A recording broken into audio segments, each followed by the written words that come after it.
Ya, salam semuanya. Halo. Ya, puji Tuhan, saudara-saudara, pada pagi hari ini kita kembali bisa bersekutu dalam ibadah kita.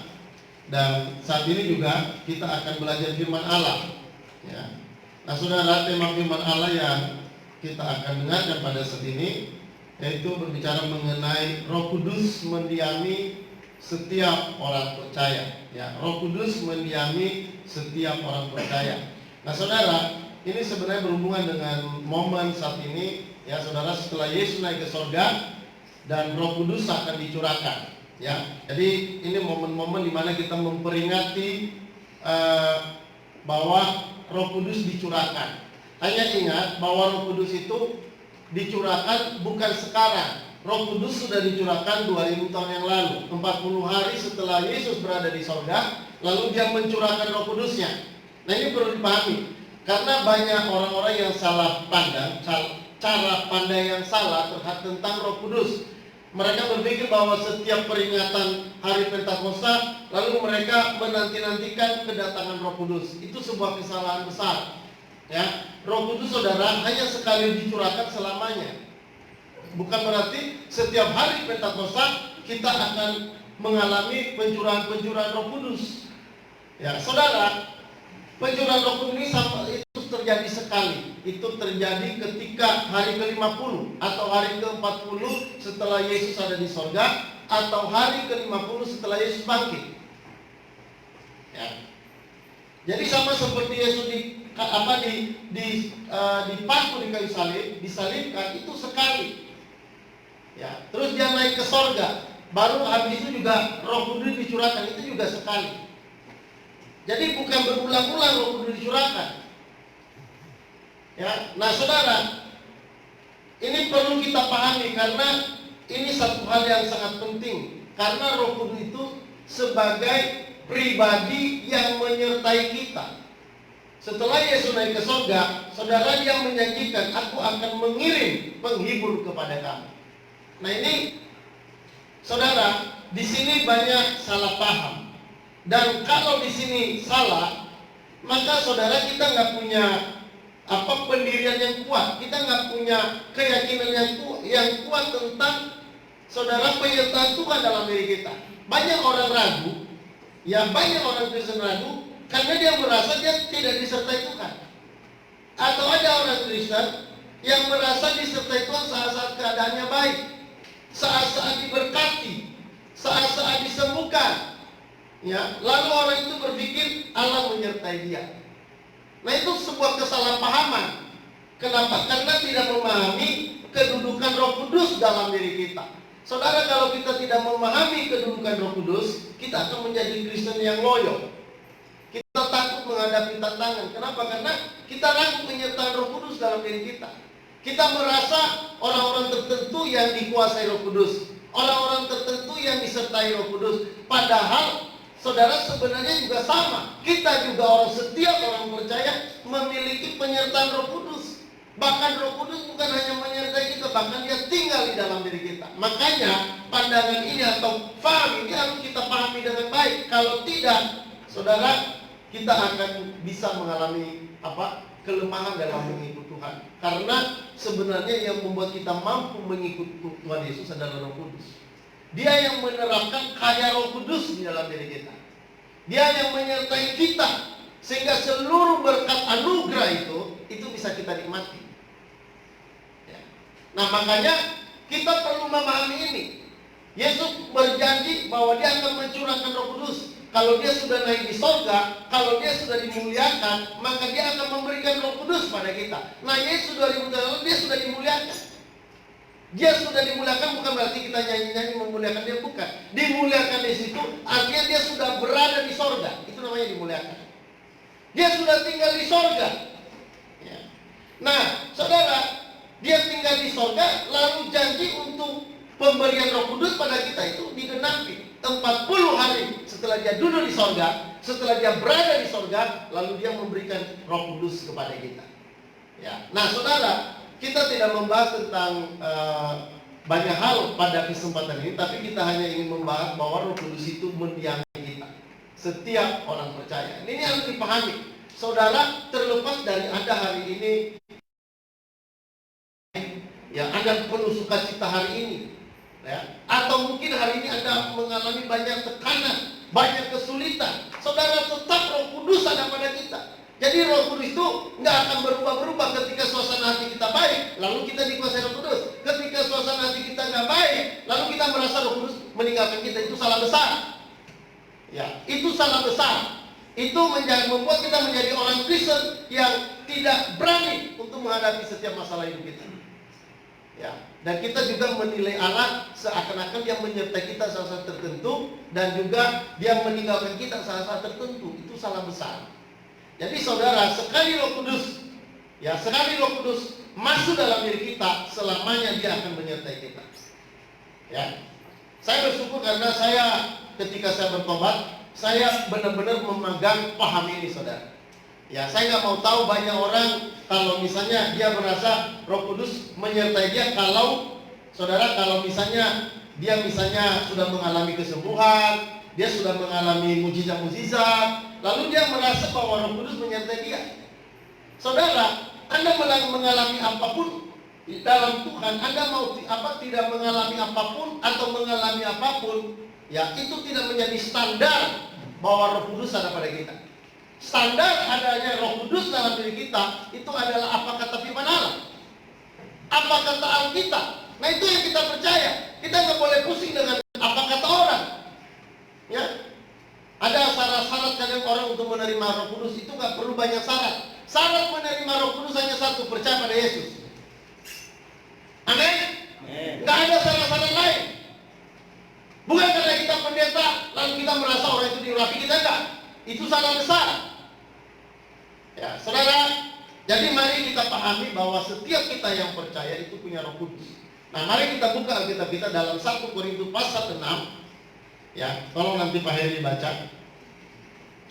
1 Korintus pasal 6 ayat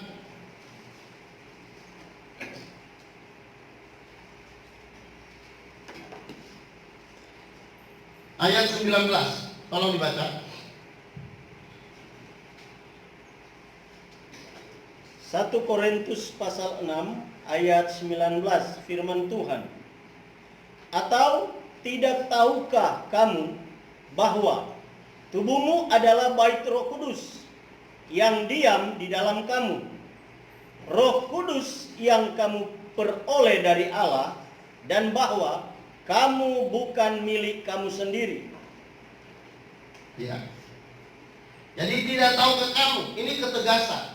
Sampai Paulus membuat semacam kalimat pertanyaan. Ya, tidak tahukah kamu? Jadi banyak orang nggak paham. Banyak orang nggak paham bahwa dia didiami Roh Kudus.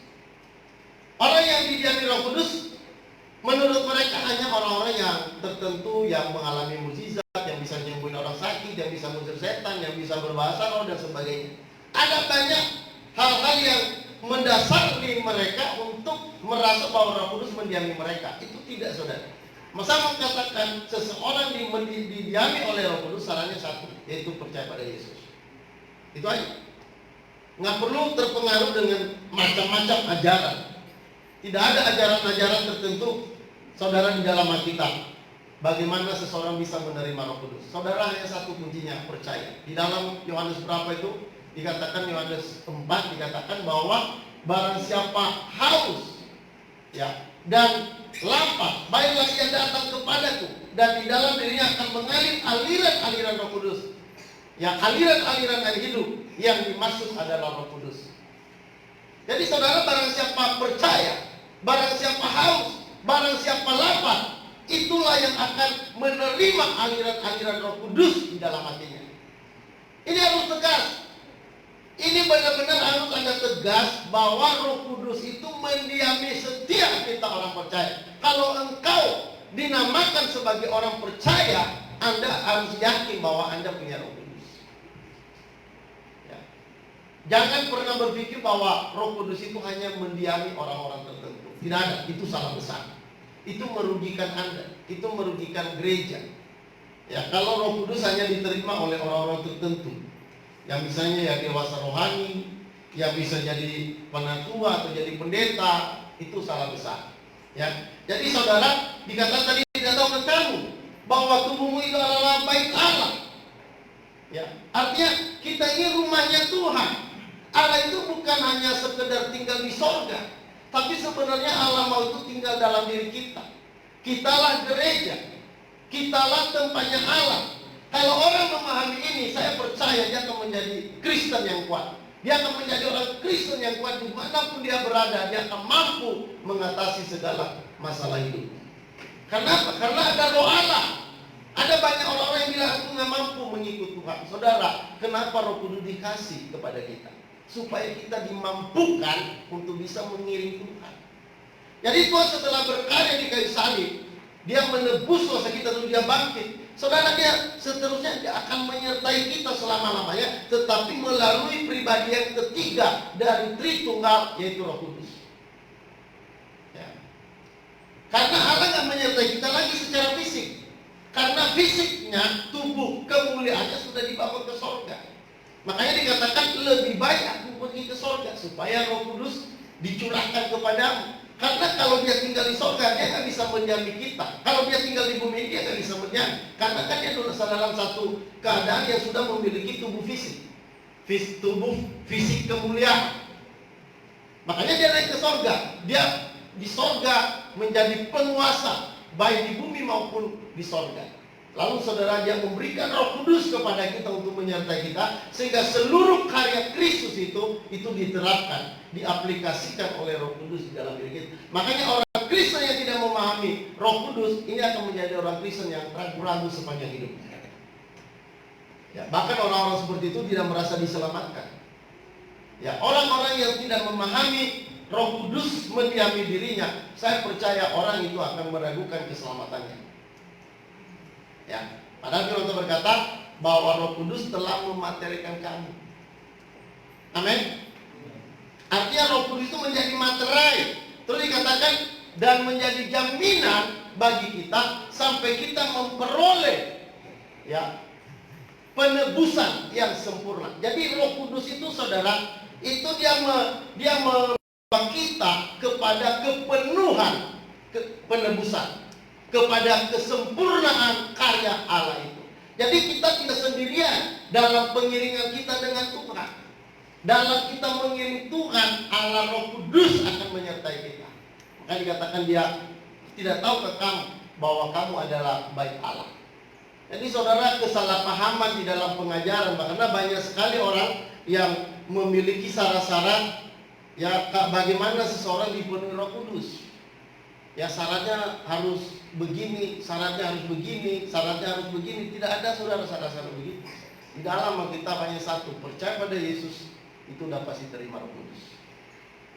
Mau langit bergoncang, yang mau bumi ini bergoyang, saudara, tetap Roh Kudus sekali menyertai kita, selamanya dia akan menyertai kita. Ini harus dipegang teguh. Ini salah satu kekuatan ketika saya percaya. Ketika saya bertobat, saya begitu yakin Roh Kudus menyertai saya. Ya, dengan Roh Kudus saya dimampukan untuk mengiring Tuhan. Dengan Roh Kudus saya dimampukan untuk mengatasi segala masalah-masalah hidup saya. Jadi orang yang didiami Roh Kudus, yakin didiami Roh Kudus, dia saudara akan memperhatikan Roh Kudus yang ada di dalam dirinya. Karena Roh Kudus itu merupakan aliran-aliran yang hidup. Dia yang memimpin kita, dia yang mengajar kita, dia yang menopang kita, menyadarkan kita, membimbing kita kepada segala kebenaran. Jadi kalau misalnya sampai orang tidak memahami Roh Kudus yang mendiami dirinya, makanya akan merugikan orang itu, saudara. Makanya banyak orang Kristen tumbang, ya, tumbang di tengah jalan, bahkan ada sampai jadi mualaf. Ya, banyak pendeta hari ini pendeta menjadi ustaz. Kenapa saudara? Karena sebenarnya mereka melayani Tuhan itu tidak tahu bahwa ada Roh Kudus yang menyertai mereka. Mereka mencoba menafsir tentang Allah, mereka menafsir tentang Alkitab tanpa Roh Kudus. Makanya kalau misalnya orang berbicara tentang Alkitab atau tentang kitab-kitab suci, mereka bicara banyak hal tentang Allah, saudara, itu akan bakalan ngawur. Itu pasti ngawur. Kenapa? Karena mereka tidak dipimpin Roh Kudus. Untuk mengerti tentang Allah, untuk menerima segala sesuatu dari Allah, itu harus dengan pertolongan Roh Kudus. Tidak ada seorang pun yang bisa menyebut Tuhan Yesus itu Tuhan kalau bukan Roh Kudus. Ya, tidak ada orang bisa percaya pada Yesus kalau bukan Roh Kudus yang membuat orang itu percaya. Makanya peranan Roh Kudus dan kedudukan Roh Kudus dalam diri kita sebagai orang Kristen itu harus paham benar. Ya. Makanya tadi dikatakan di dalam 1 Korintus, tidak tahukah kamu bahwa kamu adalah bait Allah, tubuhmu adalah bait Allah. Ya. Kita ini bait Allah. Dan Allah kalau tinggal di dalam diri kita, dia akan permanen. Dia bukan tamu yang kadang datang, kadang pergi. Ya. Dia bukan tamu yang bisa datang, bisa pergi. Gak ada, saudara. Kalaupun misal suatu saat kita jatuh dosa, apakah Roh Kudus meninggalkan kita? Enggak, saudara. Roh Kudus dia permanen dalam diri kita. Kalau kita jatuh, dia akan menolong kita bangkit. Dia akan menyadarkan kita sehingga kita gak lama-lama dalam kejatuhan. Dia akan tolong kita. Dia akan bimbing kita supaya kita sadar sehingga kita kembali kepada kebenaran-kebenaran firman Allah. Ya. Jadi makanya pahamilah bahwa Roh Kudus mendiami setiap kita yang percaya. Jangan ragu siapapun Anda. Ada banyak orang-orang yang berkata, aku gak bisa ikut Tuhan, aku gak bisa bertobat, aku gak bisa meninggalkan ini, meninggalkan itu. Saudara, itu karena orang itu tidak paham kuasa Roh Kudus yang ada pada dirinya. Ya. Ada orang-orang, saudara, dalam aliran Kristen yang mengajarkan bahwa Roh Kudus itu bukan pribadi. Ya. Ada aliran-aliran gereja yang mengatakan Roh Kudus itu bukan pribadi, bukan Allah. Ya. Saudara, saya mau katakan Roh Kudus itu adalah Allah dan Roh Kudus itu adalah pribadi. Saksi Yehova ini sekte Kristen, ya, salah satu sekte Kristen yang menolak kehadiran Roh Kudus dan hanya mengatakan Roh Kudus itu bukan pribadi, tapi itu hanya semacam kuasa. Makanya orang-orang Saksi Yehova itu mereka menafsir Alkitab itu bukan dengan pertolongan Tuhan. Mereka menafsir Alkitab sampai mereka membuat Alkitab sendiri. Jadi salah satu aliran dalam Kristen yaitu namanya Saksi Yehova itu punya kitab sendiri. Mereka punya kitab sendiri. Tuh, gimana mereka kok bisa menciptakan Alkitab sendiri? Mereka mengubah banyak kata-kata yang ada di dalam kitab kita yang asli. Nah, kenapa? Karena mereka mencoba menafsir Alkitab dengan kemampuan otak mereka. Saudara, nggak nyambung. Roh Kudus harus menolong kita supaya kita mampu mengerti apa kebenaran firman Allah. Ya. Jadi, saudara harus benar-benar paham, harus benar-benar mengerti bahwa orang percaya pasti menerima Roh Kudus. Ada Roh Kudus mendiami dalam hatinya. Nah, ini yang harus kita pelajari. Tolong Pak Heri baca lagi satu ayat lagi, 2 Korintus pasal 6. 2 Korintus pasal 6 ayat 16. 2 Korintus pasal 6 ayat 16. Firman Tuhan 2 Korintus pasal 6 ayat 16. Apakah hubungan bait Allah dengan berhala? Karena kita adalah bait dari Allah yang hidup menurut firman Allah ini. Aku akan diam bersama-sama dengan mereka dan hidup di tengah-tengah mereka, dan aku akan menjadi Allah mereka dan mereka akan menjadi umatku. Nah, saudara, kembali lagi Paulus menulis tentang Roh Kudus mendiami orang percaya. Ya, jadi bukan hanya di kitab Korintus yang pertama Korintus. Saudara, di Korintus yang 2 Korintus itu juga ditulis.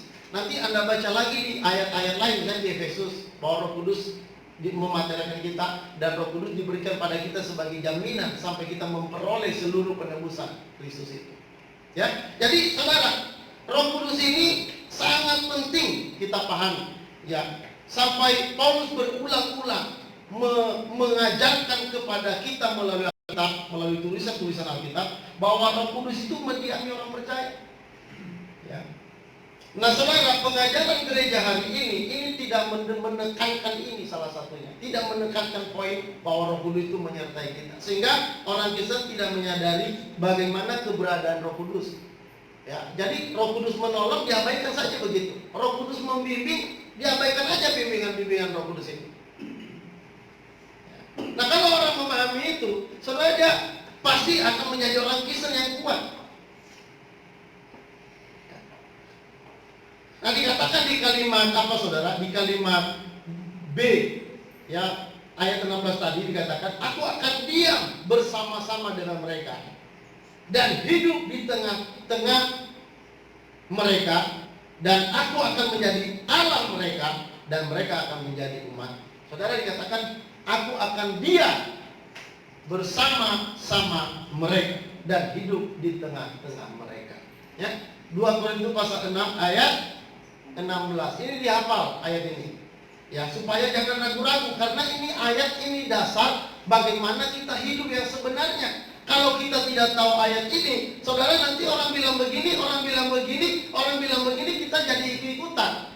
Kita sudah diombang-ambing oleh berbagai macam angin-angin pengajaran, sehingga kita menjadi orang Kristen yang nggak bisa dewasa.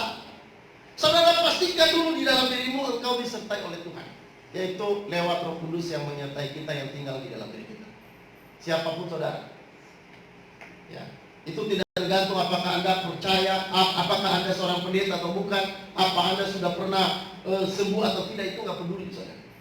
Ya, Alkitab berkata bahwa Allah itu mendiami kita. Dia mau tinggal bersama-sama kita. Dia mau hidup bersama-sama kita. Ya. Jadi ini sangat tegas. Dan aku menjadi Allah mereka dan mereka akan menjadi umat. Jadi Allah itu punya rencana saudara. Dia mau bersatu dengan kita. Dan bagaimana dia bersatu dengan kita? Itu dengan dia memberikan Roh Kudus, sehingga kita bisa hidup bersama-sama dengan Allah. Ya. Ini sebuah kekuatan. Kalau orang Kristen sampai mengerti ini, saya percaya nggak ada yang ditakuti dalam pengiringannya dengan Tuhan. Ya. Kenapa banyak orang takut mati, takut lapar, takut menderita, takut susah? Karena sebenarnya mereka tidak menyadari penyertaan Allah. Kalau Allah tinggal bersama kita, siapa yang bisa melawan kita? Kalau Allah tinggal bersama kita, Allah di dalam diri kita, siapa yang tidak bisa berubah? Allah sanggup merubah diri kita. Kalau dia sanggup mati bagi kita di kayu salib, itu juga artinya dia sanggup mengubah diri kita. Jadi perubahan itu juga harus kita bersandar kepada Allah. Bagaimana Allah bekerja dalam diri kita. Jadi harus tahu cara Allah bekerja. Ya, saudara, dalam kekristenan itu kita tidak banyak, bukan hanya belajar tentang aturan-aturan yang baik dan larangan-larangan. Kita tidak belajar seperti itu. Dalam kekristenan satu hal yang penting dipelajari, siapakah Allah. Ya. Siapa Allah itu kita harus pahami. Dan di dalam agama-agama lain tidak ada berbicara siapa Allah. Di dalam agama-agama hanya berbicara tentang perbuatan-perbuatan baik dan perbuatan-perbuatan yang dilarang. Tapi dalam Kristen, perhatikan salah satu topik poin yang paling penting adalah siapakah Allah. Ya, ingat, di dalam kekristenan kita memahami Allah itu Esa. Amin. Allah itu satu, tetapi tiga pribadi. Nah, ini sebuah hal yang menurut saya ini pemahaman kealahan yang sempurna. Kalau orang hanya tahu Allah yang menciptakan langit dan bumi, itu pada umumnya orang tahu itu. Tapi mereka nggak tahu pribadi Allah. Allah itu siapa? Pribadi Allah itu bagaimana? Sifat-sifat Allah itu bagaimana? Mereka nggak tahu itu. Tapi dalam kekristenan itu dipelajari tentang Allah, sifat-sifat Allah, hakikat Allah, pribadi Allah. Itu luar biasa. Saya beberapa kali kalau ketemu teman-teman Muslim, saya bilang, apa sih yang dipelajari di dalam di dalam agama Islam? Saya tanya begitu kepada mereka. Lalu mereka bingung, apa yang dipelajari? Mereka hanya belajar tentang Allah secara umum. Allah itu mereka paham itu sebagai pencipta langit dan bumi, hanya memahami itu. Terus mereka hanya melihat sisi-sisi Allah itu, Allah mengasihi. Tapi mereka nggak mempelajari bahwa Allah itu juga adil. Ya, kemarin saya bicara sama beberapa teman, saya bilang, coba Bapak pikirkan, kalau Allah itu mengasihi, kira-kira bisa nggak dengan kasihnya dia bisa tidak adil sama kita? Ya, misalnya dia benar mengasihi kita, tapi kan sisi Allah juga kan dia penuh keadilan, dia maha adil. Saya bilang begitu sama teman itu. Bagaimana Bapak bisa di sisi lain Bapak percaya dia mengasihi? Oke, dia mengampuni segala dosamu. Tapi bagaimana dengan dosamu? Apakah dia bisa melemahkan dia punya keadilan? Karena dia kasih lalu keadilannya tidak berlaku lagi. Saya bilang itu nggak bisa Pak, saya bilang. Allah itu tidak pernah melakukan kesalahan. Allah selamanya kasih, Allah selamanya adil.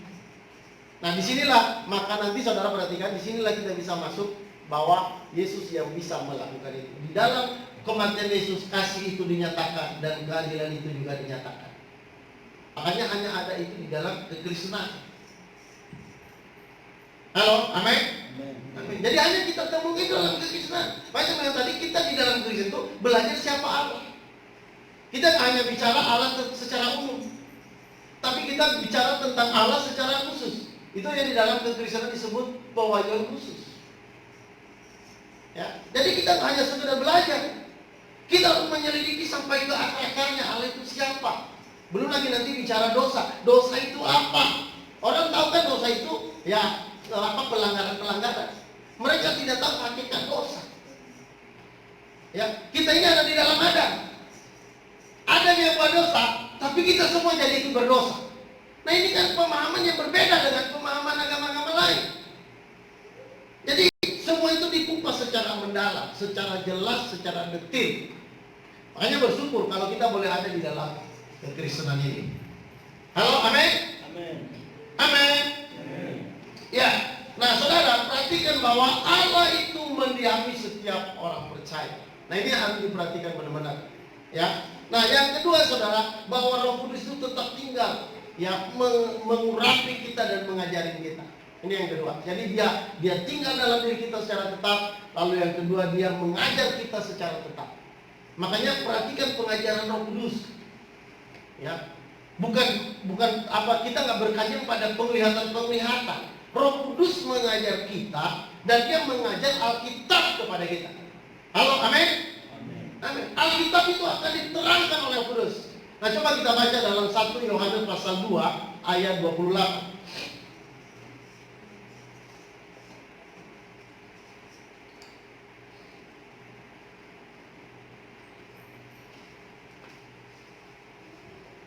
Satu Yohanes pasal 2 ayat 28. Maka sekarang anak-anakku, tinggallah di dalam Kristus, supaya apabila ia menyatakan dirinya, kita beroleh keberanian percaya dan tidak usah malu terhadap dia pada hari kedatangannya. Satu ayat lagi terus. Ayat 29, jikalau kamu tahu bahwa ia adalah benar, kamu harus tahu juga bahwa setiap orang yang berbuat kebenaran lahir daripadanya. Itu 1 Yohanes berapa tadi? 2. 1 Yohanes 2 ayat coba 18, coba tolong. Ayat 18. Ayat 18. Anak-anakku, waktu ini adalah waktu yang terakhir. Dan seperti yang telah kamu dengar, seorang antikristus akan datang. Sekarang telah bangkit banyak antikristus. Itulah tandanya bahwa waktu ini benar-benar adalah waktu yang terakhir. Ya, satu lagi ayat 27. Nah ini perhatikan ayat 27 ya. Ya. Ayat 27. Sebab di dalam diri kamu tetap ada pengurapan yang telah kamu terima daripadanya. Karena itu, tidak perlu kamu diajar oleh orang lain, tetapi sebagaimana pengurapannya mengajar kamu tentang segala sesuatu, dan pengajarannya itu benar, tidak dusta, dan sebagaimana ia dahulu telah mengajar kamu, demikianlah hendaknya kamu tetap tinggal di dalam dia. Ya, saudara, Allah tinggal selalu di dalam diri kita. Dikatakan di situ bahwa ia tetap tinggal dalam diri kita, mengajari kita. Dia tetap mengurapi kita dengan urapannya yang kudus. Ya, itu tadi dikatakan dia tinggal dalam diri kita. Tolong baca sekali lagi ayat 27 Pak Eri, bagian depannya. Coba perhatikan kata-katanya ini. Ini sebagai dasar kita. Sebab di dalam diri kamu tetap ada pengurapan yang telah kamu terima daripadanya. Oke, udah. Saudara katakan, sebab di dalam diri kamu tetap ada pengurapan Jadi saudara jangan terpengaruh dengan macam-macam orang yang ngajar ya tentang hal-hal lain, masalah Roh Kudus. Saudara, Roh Kudus, firman Allah berkata bahwa pengurapan itu tetap ada di dalam diri kamu, yang kamu terima, yang sudah kamu terima, dia tetap tinggal, dia nggak pindah-pindah dari situ, dia nggak akan pernah keluar dari situ. Jadi ketika dia mendiami kita, kita itu bersama dengan Roh Kudus. Dia tidak pernah membiarkan kita. Makanya sampai pengajaran pun dikatakan dia akan mengajar kamu. Makanya orang Kristen yang memperhatikan pengajaran Roh Kudus, dia akan konsentrasi dengan apa kata kebenaran-kebenaran firman Allah. Tapi orang yang tidak tahu ini, saudara, nanti akan macam-macam timbul doktrin-doktrin yang menguasai mereka. Ada orang-orang Kristen yang begitu senang dengan penglihatan-penglihatan. Ya, ada orang Kristen yang begitu senangnya dengan apa, saudara, dia bertemu Abraham. Ya, dia bertemu malaikat mana. Kenapa, saudara? Karena sebenarnya tidak memahami bahwa di dalam diri kita sudah punya Roh Kudus. Kita sudah punya Roh Kudus yang sama yang Allah berikan kepada para hamba-hambanya yang lain. Nah, kalau sampai kita menyadari ada Roh Allah dalam diri kita, maka itu akan membantu kita untuk kita lebih memahami bagaimana karya Roh Kudus dalam diri kita, sehingga kita nggak melenceng kemana-mana. Saya melihat, saudara, ada banyak sekali orang-orang Kristen hari ini yang tergila-gila dengan penglihatan. Ya, saudara, ingat kita sudah punya pengurapan. Amin. Di dalam diri kita ada pengajaran. Allah Roh Kudus mengajar Alkitab kepada kita. Allah Roh Kudus akan menerangi, mengiluminasi firman Allah pada kita.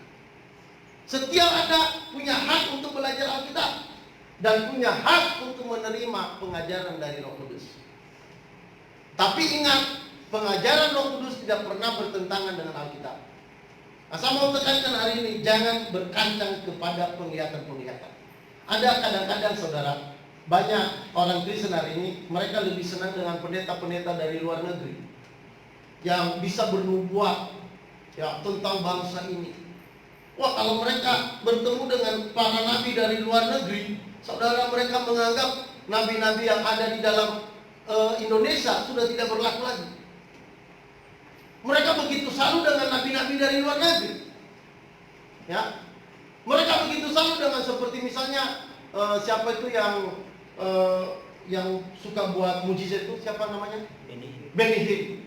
Mereka begitu salut. Kalau misalnya datang itu kok bisa rame-rame datang di tempat pertemuan itu. Wah, mereka dari mana-mana datang. Saudara, ngapain? Kita udah punya pengurapan yang sama. Amin, saudara. Amin. Kita sudah punya Roh Kudus. Kenapa Anda nggak percaya? Kenapa Anda lebih percaya pada orang lain daripada diri Anda sendiri yang sudah dipenuhi Roh Kudus? Makanya tadi, saudara, orang-orang Indonesia lebih senang dengan pendeta-pendeta luar negeri. Saudara, tidak perlu, karena kita punya Alkitab yang sama. Oh, pendeta luar negeri tidak lebih hebat dari pendeta-pendeta di dalam negeri. Ya, orang-orang luar negeri, ya, orang-orang percaya luar negeri dengan orang-orang percaya luar negeri itu sama-sama hebat. Jangan pernah merasa orang itu lebih diurapi daripada saya. Saudara, orang lain diurapi, Anda juga diurapi Tuhan. Jadi jangan merasa tidak diurapi. Itu bahaya kalau saudara sampai tidak merasa diurapi, orang lain diurapi. Nah, Anda akan menjadi orang Kristen yang lemah. Makanya banyak orang itu, kenapa jadi orang Kristen itu loyo-loyo? Ya karena mereka tidak yakin. Mereka tidak yakin dalam dirinya ada pengurapan. Ya, makanya mereka biasanya kalau ada KKR di Jakarta, wah, saudara, mereka bisa meninggalkan Lampung. Mereka terus pergi ke sana. Sebenarnya tidak salah sih ya. Tapi itu hanya untuk kebangunan rohani. Tapi kalau hanya berhenti di situ, Anda tidak seterusnya belajar. Ya, tidak yakin diri ada pengurapan di dalam dirimu, ya saudara, kita menjadi Kristen yang lemah selamanya. Makanya nggak bisa jadi saksi. Coba, orang Kristen kan takut-takut menjadi saksi. Berani nggak kita menyampaikan Injil pada orang lain? Banyak kan kita orang Kristen kan diam, sering membahas, nggak berani. Kenapa? Itu karena tidak yakin di dalam dirinya ada pengurapan. Kalau orang yakin ada pengurapan di dalam diri, dia akan menggebu-gebu dan berani untuk menyaksikan Yesus. Saya yakin begitu. Persoalannya hari ini, akarnya masalahnya tidak percaya bahwa di dalam dirinya ada pengurapan yang sama. Saudara, bertobat dari ini, kita percaya punya pengurapan yang sama. Amin. Amin. Ya, ada orang dulu bilang, saya nggak bisa meninggalkan itu Pak. Saya nggak bisa meninggalkan. Saya udah mau meninggalkan kebohongan tapi nggak bisa. Saudara, bukan nggak bisa. Anda perlu belajar saja. Anda perlu belajar. Roh Kudus akan membantu Anda untuk meninggalkan segala perbuatan-perbuatan yang memperlemah kehidupan kita. Anda bisa meninggalkan kejahatan. Lebih hebat mana pengurapan atau kejahatan? Lebih hebat mana kuasa dosa dengan kuasa Allah yang ada pada kita? Tidak ada kuasa dosa yang bisa menguasai kita, anak Tuhan. Setelah kita lahir baru, posisi kita itu dikembalikan seperti Adam dan Hawa sebelum jatuh dalam dosa. Mereka bisa memilih. Ya, mereka bisa memilih yang menurut kehendak mereka. Jadi mereka tidak di bawah tekanan dosa. Ya, setelah mereka jatuh, Adam dan Hawa berada di bawah kuasa dosa sehingga mereka nggak punya hak pilih lagi. Sama dengan kita juga begitu. Sebelum kita lahir baru, sebelum kita percaya pada Yesus, saudara, kita juga berada di bawah tekanan dan kita nggak bisa bertobat. Makanya Roh Kudus menghidupkan kita kembali. Allah menghidupkan kita kembali. Ya saudara, Dia menghidupkan roh kita kembali sehingga akhirnya kita bisa percaya, kita bisa bertobat. Jadi pertobatan kita itu pun karena pertolongan Allah Roh Kudus itu. Ya, jadi saudara, ingat bahwa Roh Kudus itu tetap tinggal di dalam diri kita. Yang pertama tadi, Roh Kudus mendiami setiap orang percaya.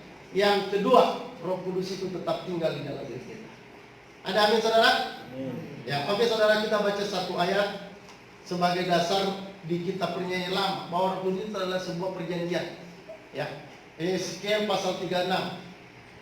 Roh Kudus itu adalah sebuah hal yang dijanjikan.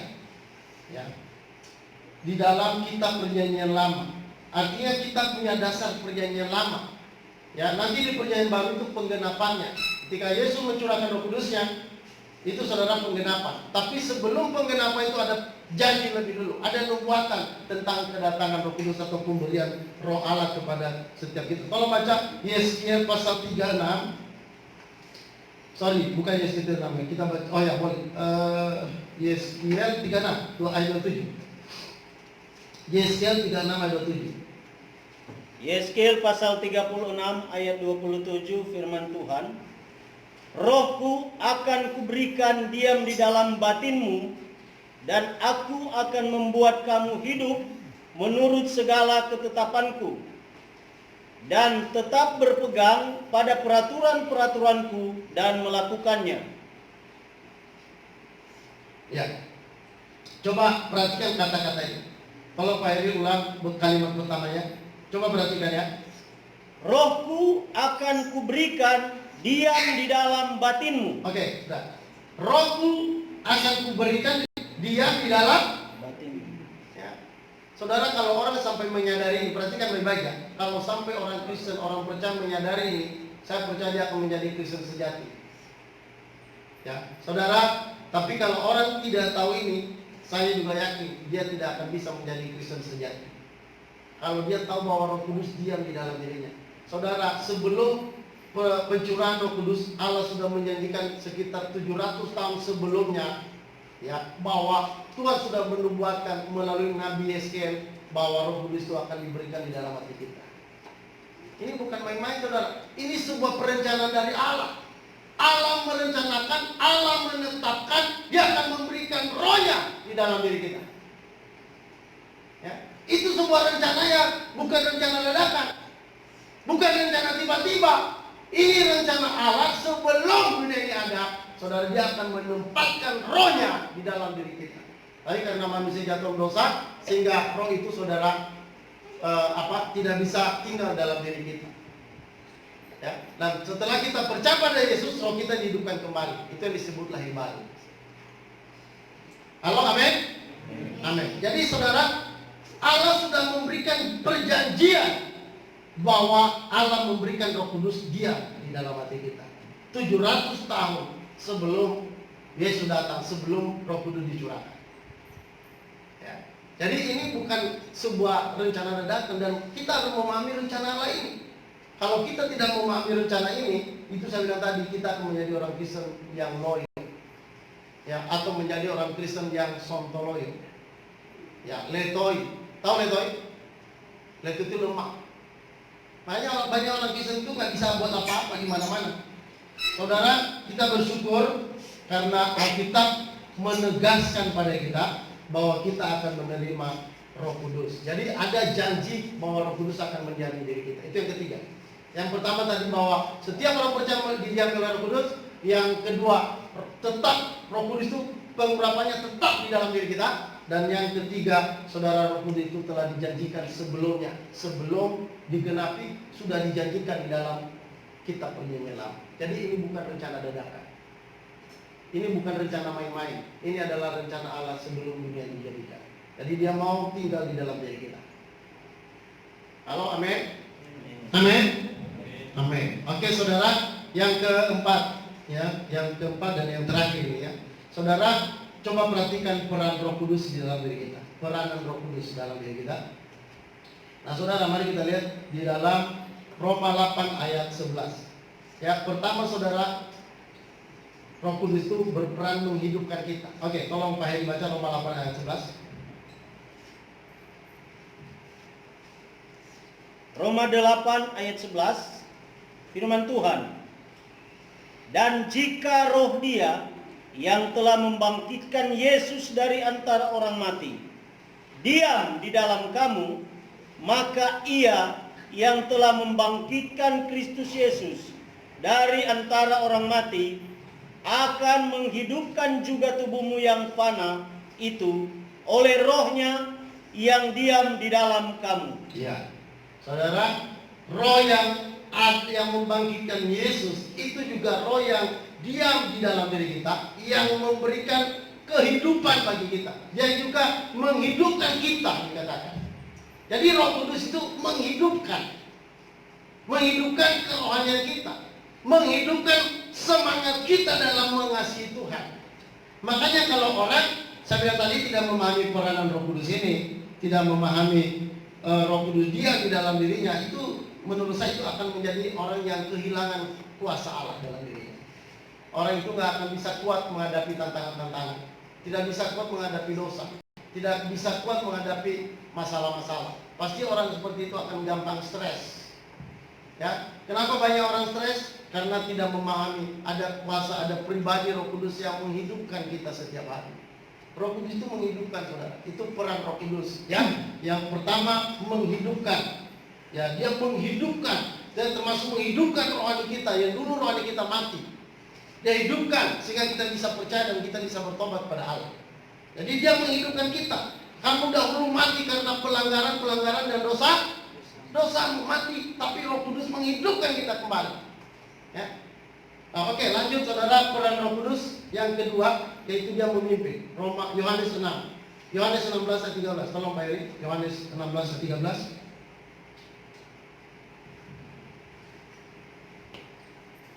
Yohanes 16 ayat 13. Yohanes pasal 16 ayat 13. Tetapi apabila Ia datang, yaitu Roh kebenaran, Ia akan memimpin kamu ke dalam seluruh kebenaran. Sebab Ia tidak akan berkata-kata dari dirinya sendiri, tetapi dari segala sesuatu yang didengarnya itulah yang akan dikatakannya, dan Ia akan memberitakan kepadamu hal-hal yang akan datang. Ya, saudara, dia akan memimpin kamu kepada seluruh kebenaran, sehingga saudara bisa masuk dalam kebenaran. Saudara bisa menerapkan seluruh kebenaran. Kenapa? Karena ada Roh Allah. Ada Roh Allah yang memimpin kita kepada kebenaran. Semua dikatakan kepada seluruh kebenaran. Jadi dalam Roh Kudus itu menghindari kita dari penyesatan. Saya percaya orang yang tidak mengandalkan Roh Kudus akan gampang sesat. Ya. Tapi kalau orang itu mengakui keberadaan Roh Kudus di dalam dirinya, mengakui pengurapan Roh Kudus dalam dirinya, saya percaya tidak mudah disesatkan. Dia bisa membedakan pengajaran palsu dan pengajaran yang benar. Ya, saudara, hari-hari ini sudah begitu luar biasa berkembang pengajaran-pengajaran. Ada yang menekankan penglihatan-penglihatan, ada yang menekankan kesembuhan, ada yang menekankan pujian penyembahan, macam-macam, saudara. Kita mengikuti yang mana? Saudara, kita nggak perlu mengikuti semua. Kita nanti bisa stres dan gila. Makanya banyak orang Kristen kelihatannya seperti orang gila dan stres. Karena itu tadi, Saudara, digilakan oleh banyak pengajaran, angin-angin pengajaran. Dan banyak orang Kristen hari ini lebih senang dengan pengajaran-pengajaran yang menyenangkan telinga. Misalnya khotbah tentang berkat. Apalagi kalau udah khotbah berkat, wah bisa senang luar biasa. Ya, lupa mereka pengajaran-pengajaran doktrin utama gitu.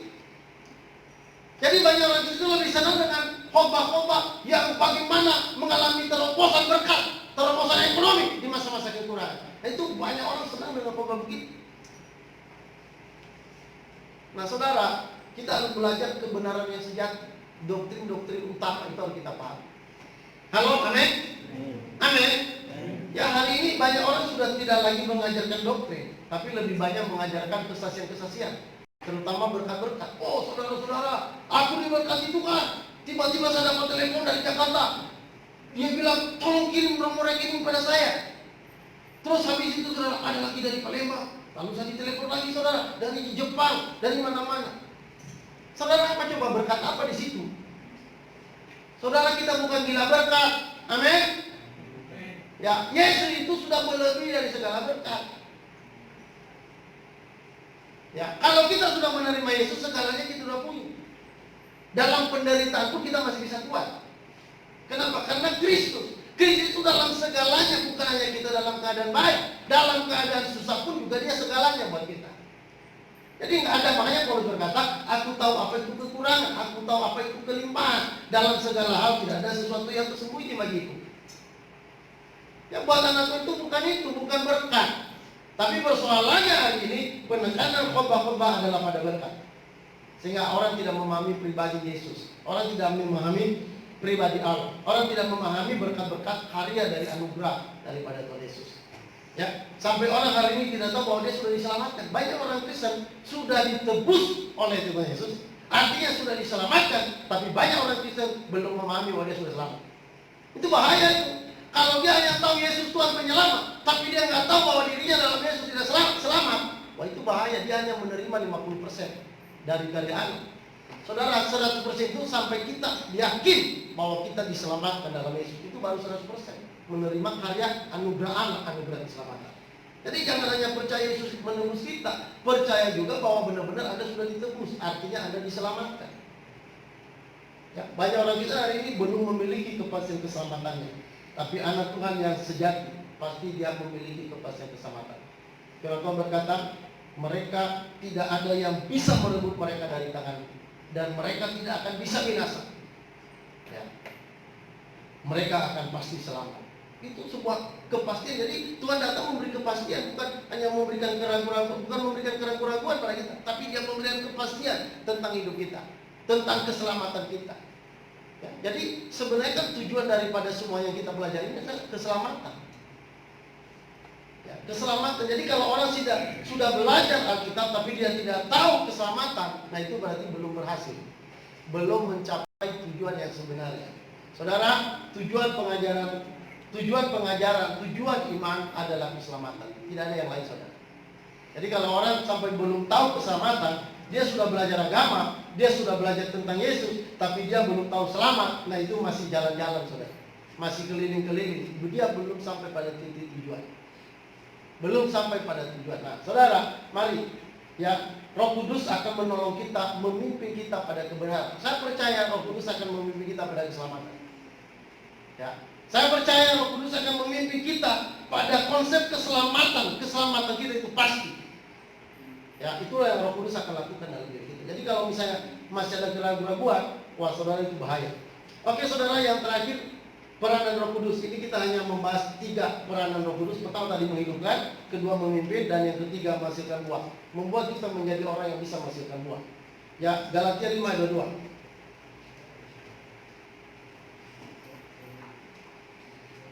Galatia 5 ayat 22. Firman Tuhan dalam Galatia 5 ayat 22. Tetapi buah roh ialah kasih, sukacita, damai sejahtera, kesabaran, kemurahan, kebaikan, dan kesetiaan. Ya, saudara, perhatikan baik-baik. Kalau saudara ada punya Roh Kudus di dalam dirimu dan yakin, saudara akan menghasilkan buah. Karena roh itu sendiri pasti berbuah. Kalau Roh Kudus sudah kita punya, dia akan memberikan buah-buah dalam diri kita. Apa itu buah? Pertama, buah apa? Kasih. Apa itu kasih? Kasih itu tidak cemburu. Kasih itu apa lagi? Tidak sombong. Tidak mementingkan diri. Ya. Tidak menuntut dan sebagainya. Itu kasih. Itu akan dimiliki oleh orang-orang yang memahami bahwa Roh Kudus sedang membuat Anda bersuka cita. Ya, usahakan setiap hari itu bersuka cita. Saudara, salah satu kekuatan orang Kristen itu kalau bersuka cita selalu. Walaupun dalam kesusahan, walaupun dalam kelaparan, walaupun dalam tekanan, walaupun dalam banyak masalah, dia masih bisa tetap suka cita. Itu orang Kristen yang bisa bertahan di masa-masa sulit. Banyak orang Kristen nggak bisa bertahan di masa sulit. Kenapa? Karena saat menderita dia kehilangan sukacita. Ya, saat saudara diganggu orang pun Anda belajar tetap sukacita. Karena itu buah daripada Roh Kudus. Sebenarnya buah ini kan tinggal dilatih, saudara. Karena buah ini itu sudah satu paket dengan Roh Allah di dalam diri. Roh Allah itu ada buah. Jadi sukacita itu tinggal dilatih setiap hari. Coba lihat muka Anda di kaca. Ya, coba lihat.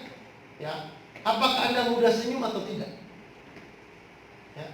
Ada orang satu hari kadang-kadang nggak bisa senyum. Mukanya seperti apa itu? Pantat bebek yang mau bertemu. Ngeri. Nah, orang kayak gitu gampang jatuh, saudara.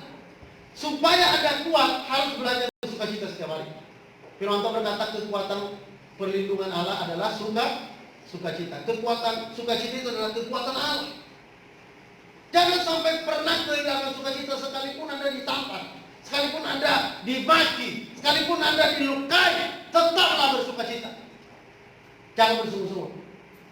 Ya, karena itu mau melatih kita supaya timbul sukacita itu. Kenapa kita harus mengalami masalah dalam hidup ini? Supaya timbul sukacita, supaya keluar buah Roh itu dari diri kita.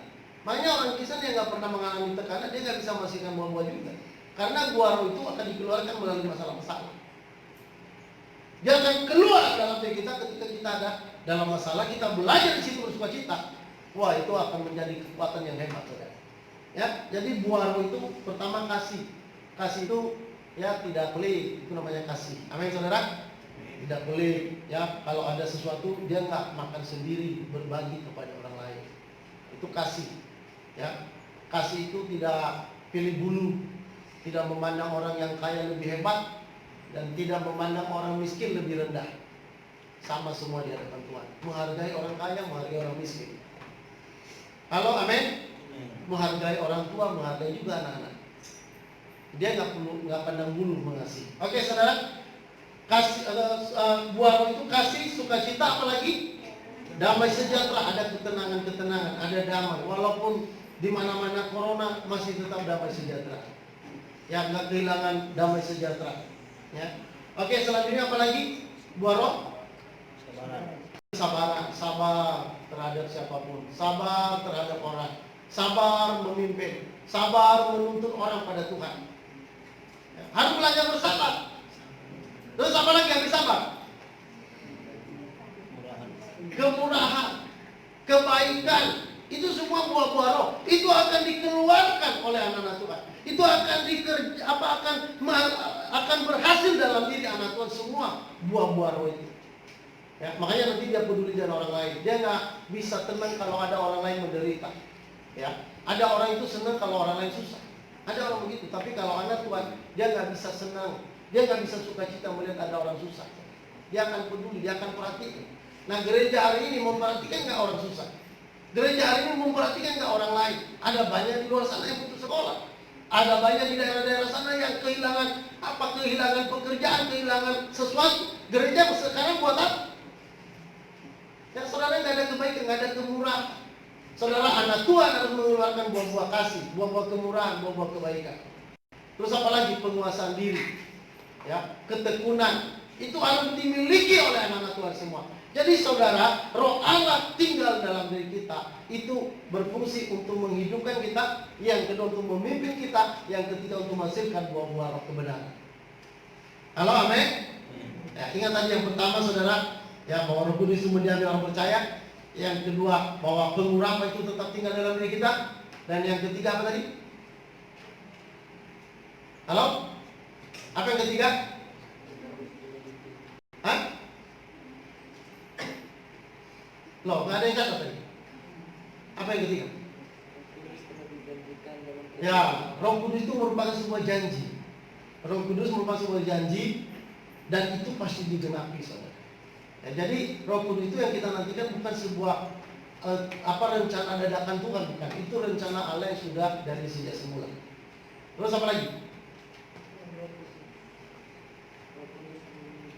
Ya, peranan Roh Kudus dalam diri kita. Ada 3. Ya, yang kita pelajari ini menghidupkan, memimpin dan membuat kita berbuah. Jadi dia akan menjaga kita sehingga kita bisa menghasilkan buah-buah dalam kehidupan ini. Oke, saudara, itu aja firman Tuhan. Satuan bahwa saudara kita percaya Roh Kudus itu menyertai kita dengan cara dia diam di dalam diri kita, dia tinggal dalam diri kita secara tetap, dan dia akan menggenapi janji itu, ya. Dan saudara, dia akan membawa kita dalam menghasilkan buah-buah kehidupan yang benar, yang berkenan kepada Tuhan. Oke, saudara, itu aja firman Tuhan yang kita bisa dengarkan pada saat ini. Mari kita berdoa. Bapa di surga, kami bersyukur buat firman Allah yang sudah kami dengarkan pada saat ini. Kiranya kebenaran ini menguasai seluruh hidup kami. Kami percaya kalau orang lain dipenuhi Roh Kudus, kami juga dipenuhi Roh Kudus. Orang-orang percaya lain menerima Roh Kudus, kami juga percaya kami menerima Roh Kudus. Kami tidak lebih rendah dengan orang lain. Kami tidak lebih sensasi daripada orang lain. Kami semua sama-sama orang percaya, sama-sama Tuhan. Sama-sama memiliki Roh Kudus. Roh Kudus mendiami